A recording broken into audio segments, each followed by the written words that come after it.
Okay, so I'm assuming this brainchild of yours came together during COVID, right? It did, yeah. Yeah. So what Yeah. was that like shooting something that be inspired kind of by COVID because everything's in this one scene for most of the movie?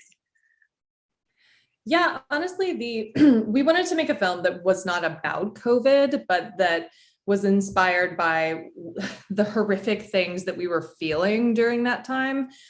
Primarily the experience of being ripped away from your family and friends. So the feeling, I know I define myself by a lot of relationships in my life, and when those kind of went away, I did have this like, who am I? Like, what what is going on kind of feeling.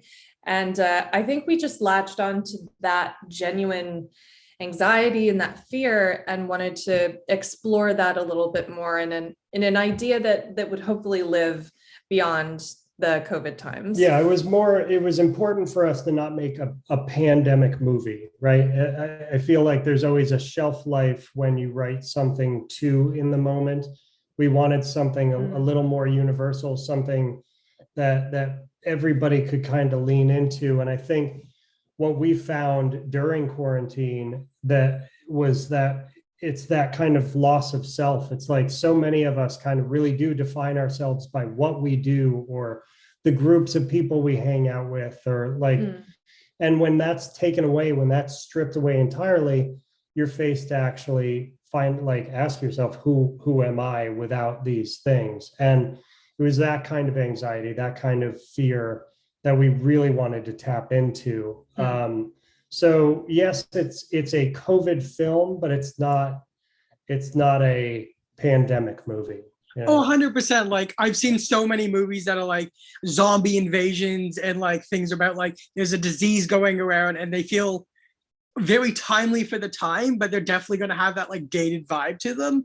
But Alone with You steps away from that because it's just like you're in quarantine without saying you're in quarantine. Like we're just trapped inside the one house for most of the movie. And even like in years, people might not think of it that way unless they look at the release date, which I think really works well for the film because it's not coming off as this like, oh, we're stuck in a pandemic, we can't leave. Like there's something external being stuck inside this one apartment for most of the movie.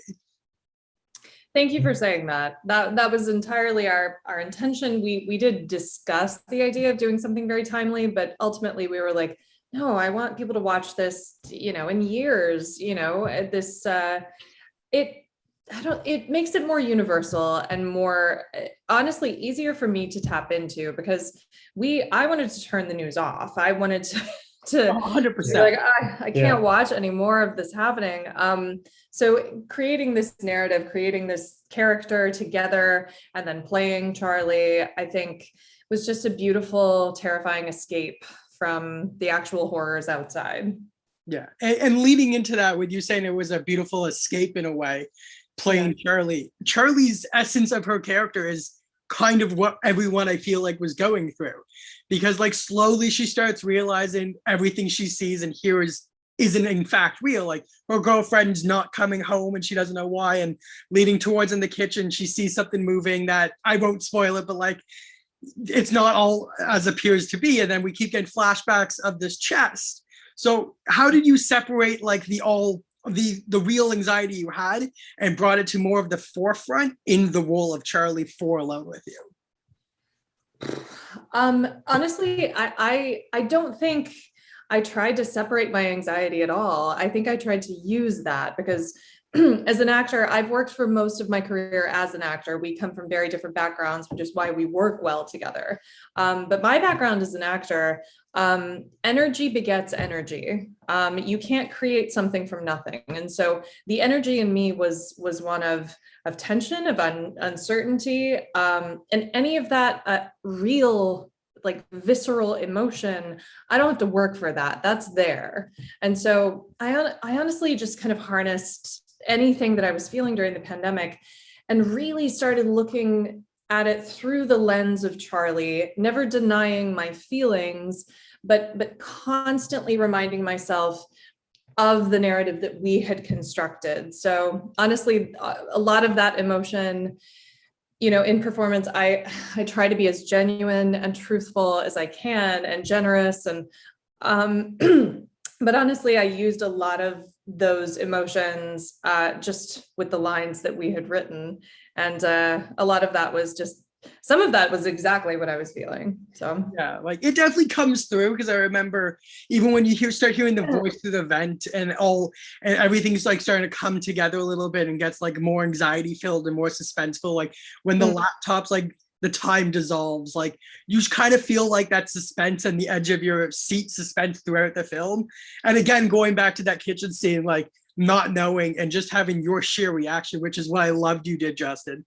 Like not showing us what's there, but just having all of Emily's reaction just tell us everything. I just think works so well.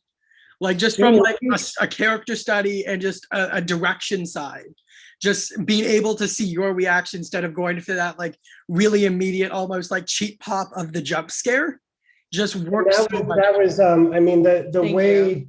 the way we wrote was very much, we're such fans of kind of late 70s horror, of like, I guess you would call the slow burn, but really what people tend to call the slow burn, we really lean into dread.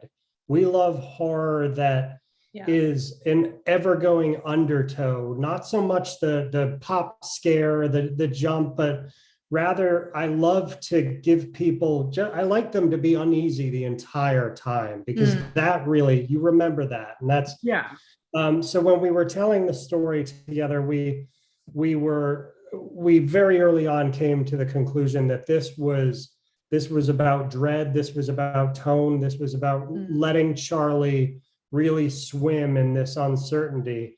And whereas we do not shy away from some of the horror tropes, they're in there, but we don't hang ourselves on that alone. We want it to be an anxiety-ridden film, because we want you to be with our main character, and she's going through a very anxious, very troubled time. So it was always about that kind of dark tone, that dark kind of dread, more so than ever, I guess you would say, a hack 'em and slash kind of horror trope. Yeah, and that's what's great about it, because everything now is like the hack and slack horror tropes, and it's really nice. It's a breath of fresh air to see something that just focuses on the anxiety and the dread and the everyday life, and you never know what's happening, because like in the hack and slacks, you can kind of genuinely see when the next big thing's going to happen. But with Alone With You, everything's like suspenseful. You don't know what the next big thing is. Like that ending, it's still like imprinted in my brain. That final shot, I can't escape it. Well, we so much, so glad. like we really love a good scavenger hunt in a film, right? We love to, like, the more you can engage somebody and pull them and let them be a part of the film. I love that. When I watch a movie and by the 10th viewing, I just saw 2 new things that I've never seen before.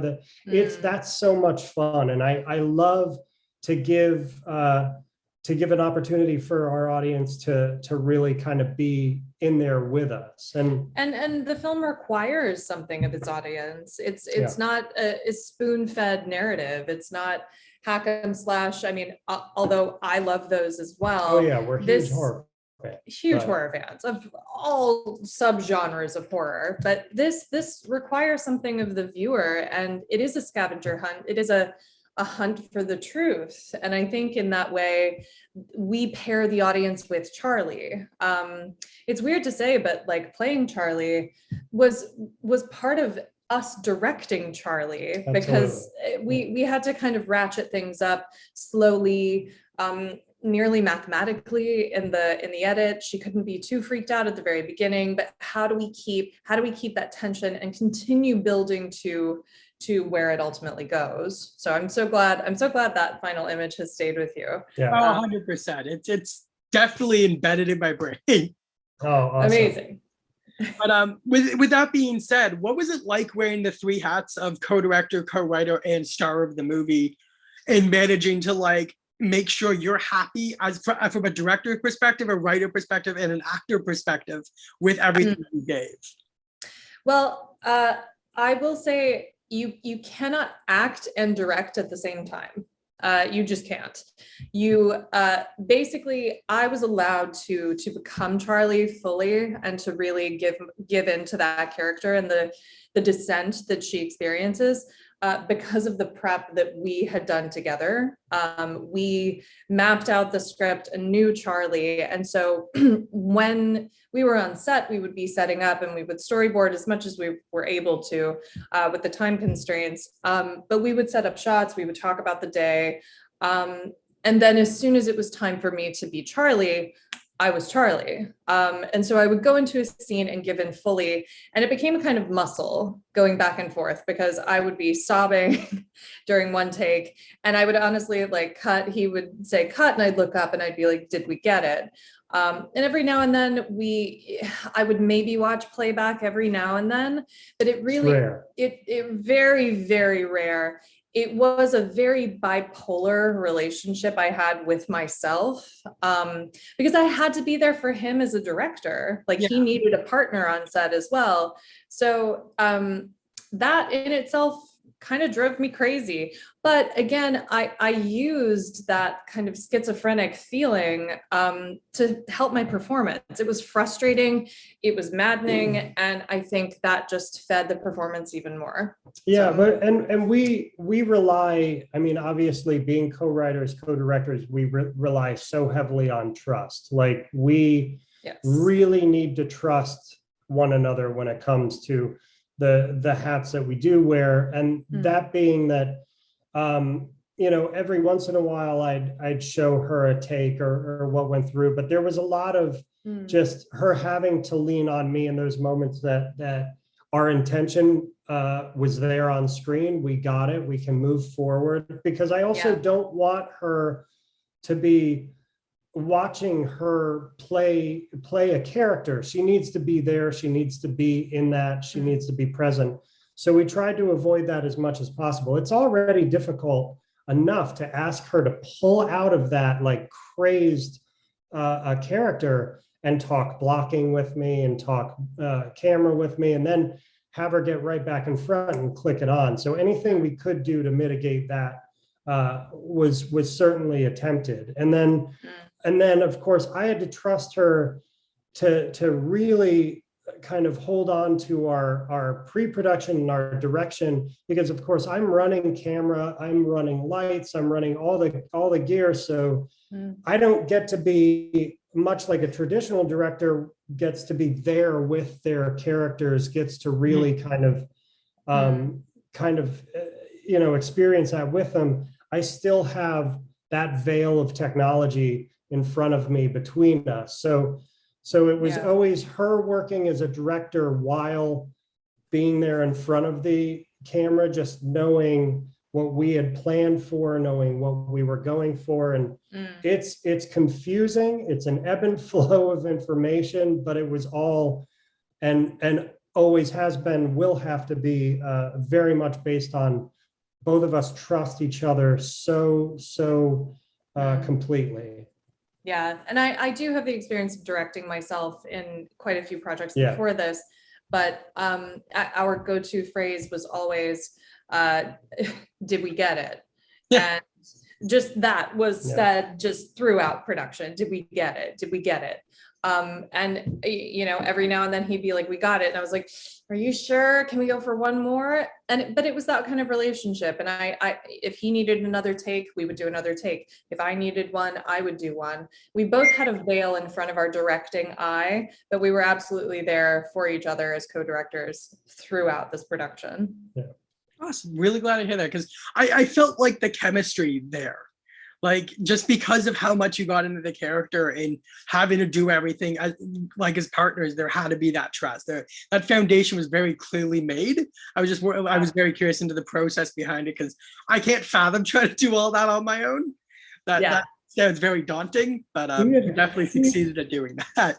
We've been working together for a while now, and we've written features before Alone with You as a team. We've worked through multiple other films together. So the funny thing is, separately, we are very different directors. We would not, Very the different. films we write and direct together, we would not do separately. They're very different voices. So there is, it's funny, there's the voice of Emily, there's the voice of Justin, then there's the weird twin voice of Justin and Emily, and they are Gemini. not, yeah, they are not alike.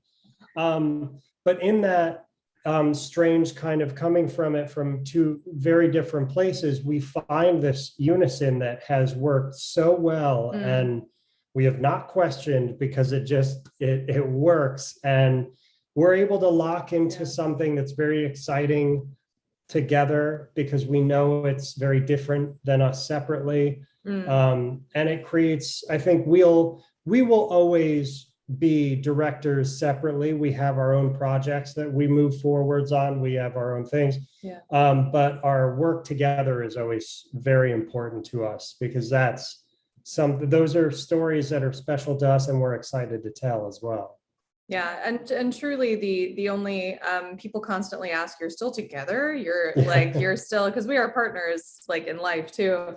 But they're like, didn't you guys argue? Like, what's the drama? And honestly, I feel like there was so much drama going on outside of just the story we were trying to tell that literally, I think we argued about a couple shots every now and then. We ended up shooting them both. We ended up using them both. He was right sometimes, I was right sometimes, but the work really became a kind of logic puzzle that we got to, it was like doing a really, really complicated Sudoku puzzle together.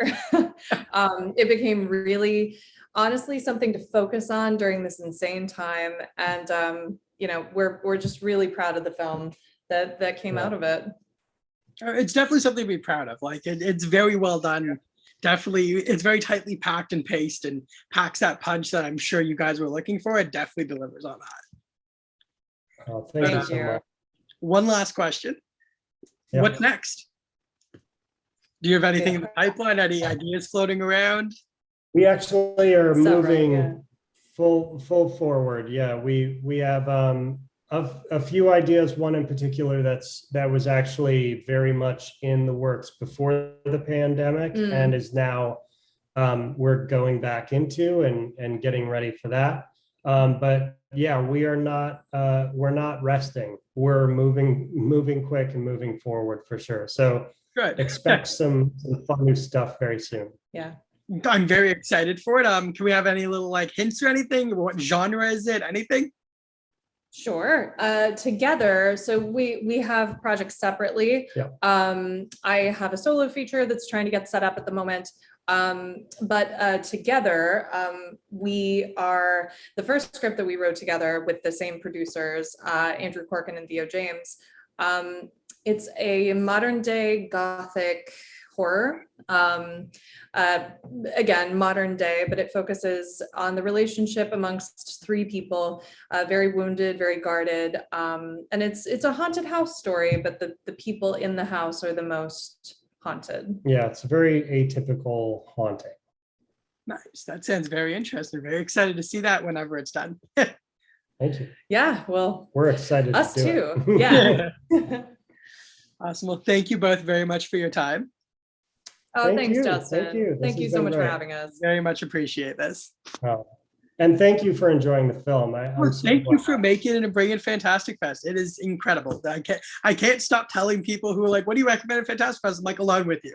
I'm like, when it comes out, watch Alone with You. Like everyone I'm talking to, like it's so good. Like it's so suspenseful, like just keeps lingering with you. Like it's hard to find movies, especially now when we're just so oversaturated with content, that leaves like an everlasting impression with you and keeps on your mind. Like you said, something you can't shake. Thank you so much. I That means can't the tell- world. Yeah, truly. That we're a small film, so that helps so much. Thank you so much. We're Very just so well. glad you enjoyed it. It was absolutely fantastic. Yeah, thank you. Hey. Thank you very much. All right, we'll see you. Yeah.